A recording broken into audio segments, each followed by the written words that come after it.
சாமி உடலில் இருக்குது. எப்படி இருக்கணும்?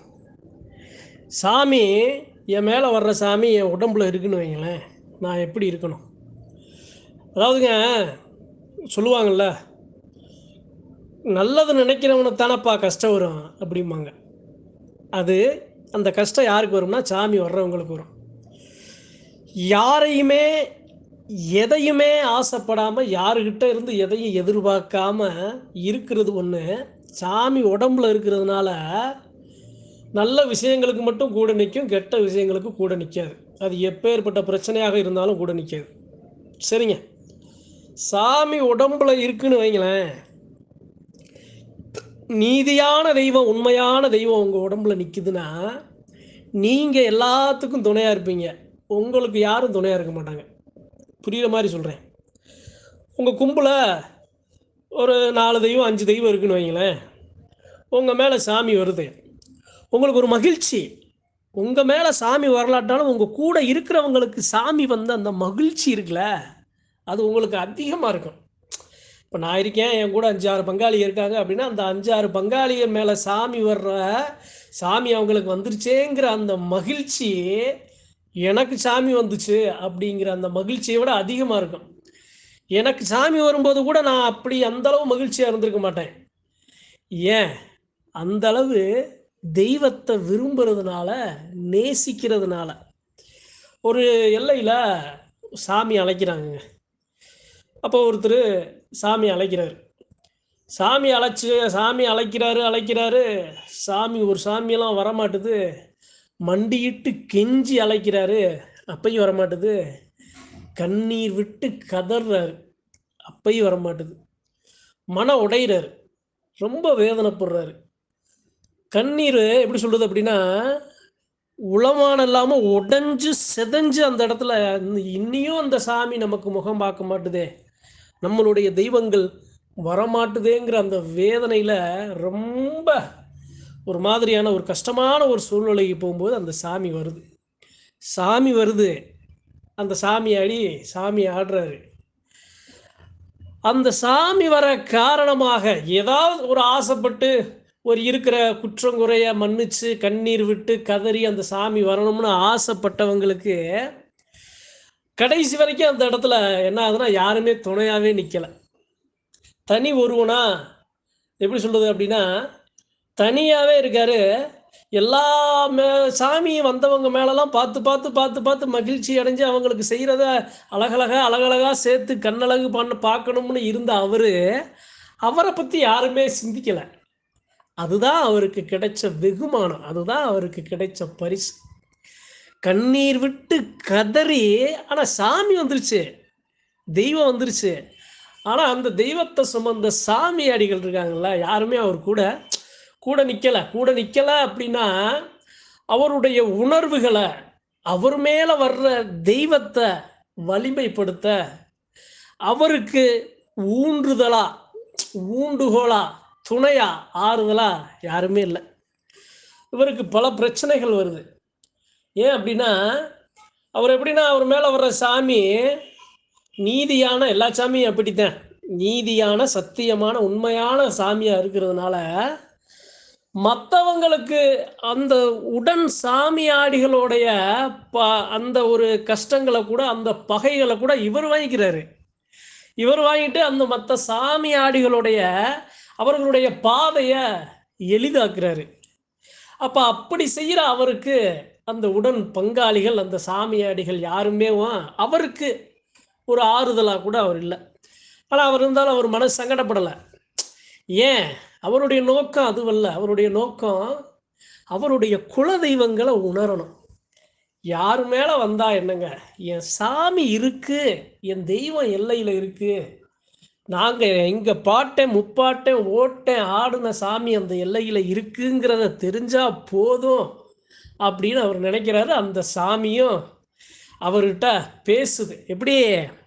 எனக்கு இது வேணுமப்பா, எனக்கு இந்த ஆபரணங்கள் வேணுமப்பா, எனக்கு இந்தந்த ஆயுதங்கள் வேணுமப்பா அப்படின்னு அந்த சாமி அவருக்கு ஒரு சில உத்தரவுகள்லாம் கொடுக்குது. அதெல்லாம் அழகா முடிஞ்சளவு எவ்வளவு பகையானாலும் பரவாயில்ல, கழுத்துக்கு கத்தி வந்தாலும் பரவாயில்லன்னு எல்லாத்தையும் நின்று பார்த்து பார்த்து செய்கிற அவர் மேலே வர்ற சாமியை யாருமே அந்த சாமிக்கு என்ன தேவை அப்படிங்கிறத யாருமே அந்த இடத்துல பார்க்காம விட்டுறாங்க. இருக்கிற எல்லா சாமியும் பார்த்து பார்த்து பார்த்து பார்த்து பல பகைகளை வளர்த்து அந்த தெய்வத்துக்கு தேவையானதை நிறைவேற்றின அவருக்கு அவர் மேலே வர்ற சாமியை ஊக்கப்படுத்த அந்த இடத்துல யாரும் இல்லை. ஏங்க, ஊக்கப்படுத்துறதுன்னா எப்படிங்க ஊக்கப்படுத்த முடியும் அப்படின்னு நீங்கள் கேட்குறீங்களா? ஊக்கப்படுத்துறதுங்கிறது எப்படி சொல்லுது அப்படின்னா, தான் ஆடாவிட்டாலும் தன் தசையாடும்னு சொல்லுவாங்களேங்க. அதே மாதிரி தாங்க சாமியாடிக்கும் இன்னொரு சாமியாடிக்கு இருக்கிற தொடர்பு.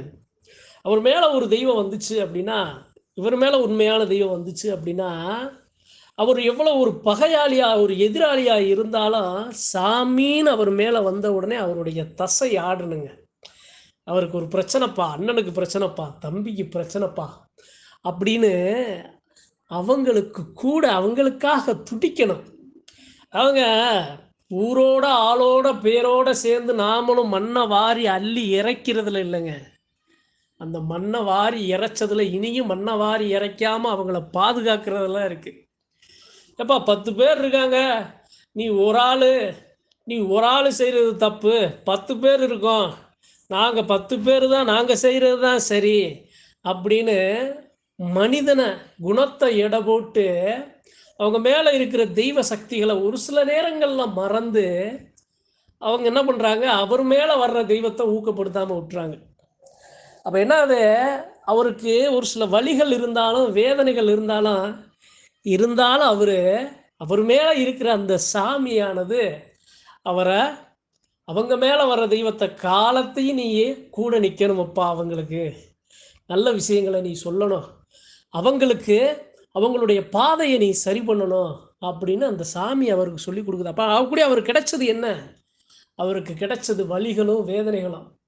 அதாவதுங்க, ஒரு தெய்வம் இருக்குது அப்படின்னா அந்த தெய்வம் ஒரு பெரிய ஒரு அதிகாரம் கொண்ட தெய்வமாக இருக்குது அப்படின்னா எங்கே ஒரு பிரச்சனை நடந்தாலும் முதல்ல அடி அங்கே தான் விழுகும். அந்த அடியோட சாரல் அந்த சாமி அடிக்கு விழுகும்.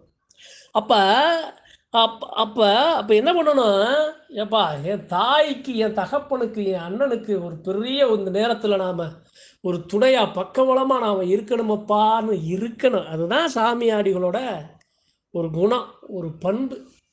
அதை விட்டுவிட்டு மேலே வர்ற சாமியை மறந்து ஏன் சொல்கிறாங்க எதுக்கு சொல்கிறாங்கங்கிறத புரிஞ்சிக்காம எல்லாரும் போலையும் நாமளும் என்னப்பா நம்ம மேலே என்ன சாமி, நம்ம சாமி வந்தால் தானே, சாமி இருக்கட்டும், இருந்தாலும் எல்லாரும் சொல்கிறாங்க நம்மளும் கூட சேர்ந்து நம்ம சொல்லுவோம்ப்பான்னு சொல்லி மேலும் மேலும் காயப்படுத்தும் போது அதை கூட அவர் என்ன பண்ணுறாரு, சரியப்பா விடு, என்ன புல்லை அடித்தா தாய்க்கு வலிக்குவா போகுது, அது மாதிரி உடன் பங்காளி அடித்தா உடன் பங்காளி அது மாதிரி சொற்களை கற்களாக இருந்தால் காயப்படவா போகிறான், தாங்கிக்கிருவோம் பொறுத்துக்குருவோம்னு எல்லாத்தையும் சகிச்சு வர்றார்.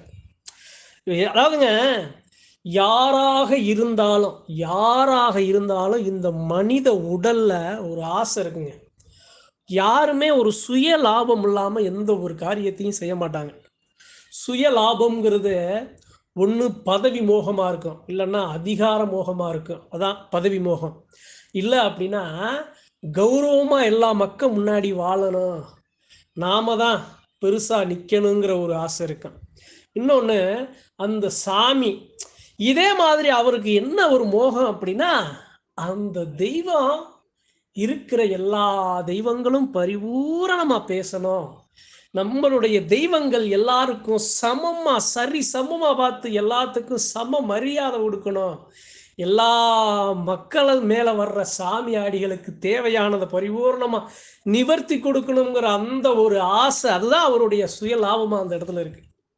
அப்போ அதாவது இந்த பதிவை எதுக்கு சொல்கிறேன் அப்படின்னா, உங்கள் கும்பலை உங்கள் மேலே நீங்கள் சாமி ஆடிகளாக இருக்கலாம், அதே சமயம் நீங்கள் இதே மாதிரி நீங்களும் கஷ்டப்பட்டு இருக்கலாம். ஆனால் நீங்கள் கஷ்டப்பட்டாலும் மற்றவங்களுடைய கஷ்டங்களுக்கு நீங்கள் துணை நிற்கணும், ஆறுதலாக இருக்கணும்.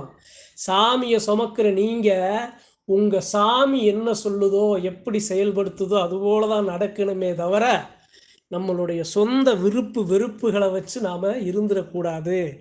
அதாவதுங்க, தெய்வ மரபு என்ன தெரியுமா, சாமி வந்துருச்சு அப்படின்னா சாமி மாதிரி நிற்கணுங்க. சாமியாடி எத்தனை பேர் 10 பேர் இருக்காங்கன்னா 10 பேர் மேலே அந்த சாமி இறங்கிருச்சுன்னு வைங்களேன், அந்த 10 பேரோட மனித குணம் மாறி அந்த தெய்வ குணம் தான் 10 பேர்கிட்டையும் இருக்கணும். அது அப்போ மட்டும் இருக்கக்கூடாது, காலத்துக்கு இருக்கணும். அப்போ தப்பு செய்யாத மனுஷன் யாருமே இல்லைங்க. அதனால இவன் தப்பு பண்ணிட்டான் அப்படிங்கிறதுனால அவன் மேலே வர்ற சாமியை கூட நாம் மதிக்காம அவருக்கு நாம் வந்து கூட நிற்காம போயிடக்கூடாது. ஏன் அப்படின்னா, இது போன்ற ஒரு சக்திகள், அதாவது எப்படி சொல்றது அப்படின்னா, நமக்காக இல்லாமல் நம்ம சுற்றிய இருக்கிறவங்களை பாதுகாக்கணுங்கிற இது போன்ற ஒரு சில சக்திகரமான விஷயங்கள் நடக்காம போயிடும்.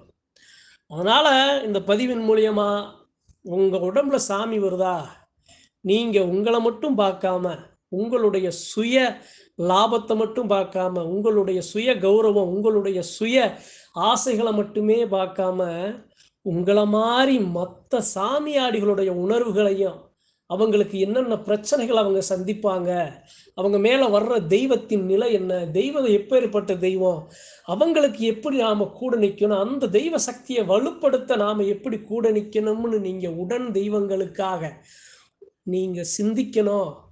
உங்கள் மேலே இருக்கிற சாமி என்ன சொல்லுதோ அதுபடி நீங்கள் நடக்கணுங்கிறதுக்காக இன்றைக்கி இந்த பதிவை பகிர்ந்து கொள்ள ஆசைப்பட்டேன். நன்றி, வணக்கம். மற்றும் ஒரு பதிவில் சந்திப்போம்.